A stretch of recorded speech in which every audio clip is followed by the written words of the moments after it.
Hello, everyone, and a warm welcome from my channel with these beautiful flour cookies. Now, these are just plain and simple butter and sugar cookies, but they look amazing when you serve them. And the best part is, it's really fun to make them. I often include my toddler to make this cookie with me, and he has a lot of fun. The ingredients are laid out here, they are pretty simple, and usually we always have them at home. Let's get started. It's a one bowl mixing, so I'm putting my unsalted butter in this bowl and I'm going to beat it for a couple of minutes. Now, this is a small batch, and you want to make sure that your butter is always at room temperature. I just dumped in my caster sugar. I should have done it with care and passion, but I just was in a rush, and some vanilla extract. Now you want to beat it for another couple of minutes until it gets creamy like this.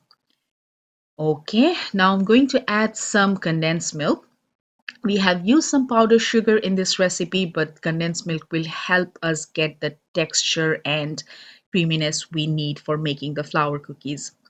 Now it's time to add plain flour and some cornstarch.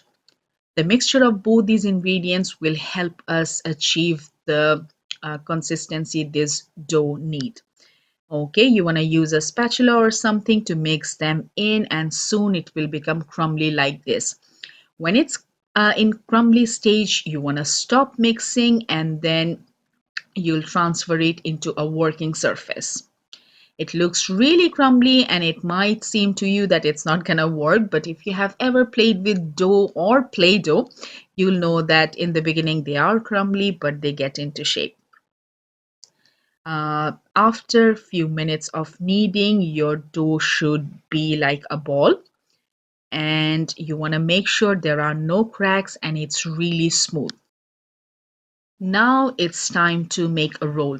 Now for these cookies, you can just make them as it is, but I've decided to do two colors. And for that, I'm dividing the dough into two. So the first half will stay as it is, and the second half, I'll just use some coloring to make it more fun. Now I have gel food coloring here. You can go for either gel food color or powder color. Both of them will work fine, but not liquid color. When working with gel color, you always want to make sure you don't stick them to your hand. I don't mind. I just like doing it, so I never wear a glove. Okay, once the color is nicely mixed in, you want to rest these doughs.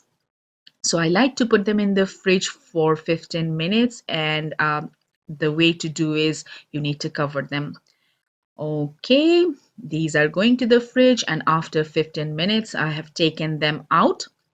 While dealing with colored dough, you always want to make sure that when you touch the white one, the color just doesn't get transferred. I'm preparing my baking tray with a parchment paper, and now you want to take small portion of the dough. It's around quarter teaspoon, and then you want to roll them with your hands, and the ball you get, each ball is a petal. So for making one flower, we need five balls, and you want to line them in a circular motion. Once that's done, put a parchment paper on top, and then with something you want to press it and gently press it. When you remove the parchment paper, a nice flower is awaiting. I really have a lot of fun when I make these flower cookies, and so does my toddler. Once all of them are done and you have made the impressions and everything, it's time to do some final touches. I'm using some fondant tools here to give them some a nice texture in the middle. If you don't have fondant tools, you can use a fork or something else. Okay, now I want to put the center. For that, I'm using the contrast color, which is the white dough. And again, you want to roll it in your hand, and when it comes to a ball shape, then you want to put it in some sesame seeds. Now, this is not absolutely necessary. It's just it gives the cookies a really nice look and texture. But if you don't have sesame seeds to hand, you can just skip it. Now it's time to bake them, but before doing so, you want to rest them in the fridge for another 15 minutes and bake them for 15 minutes at 160 degrees. Look how beautiful they came out. They didn't lose its shape or anything, and they just looks perfect. Now you want to give them a cooling period for around 10 minutes, and then you can transfer them to a cooling rack. Don't forget your white colored doughs, because I wanted to do a contrast, so I did some of the pink and some of the whites, and they both look beautiful when they are served together. Now, this is the recipe. It's pretty simple and really fun to make with kids.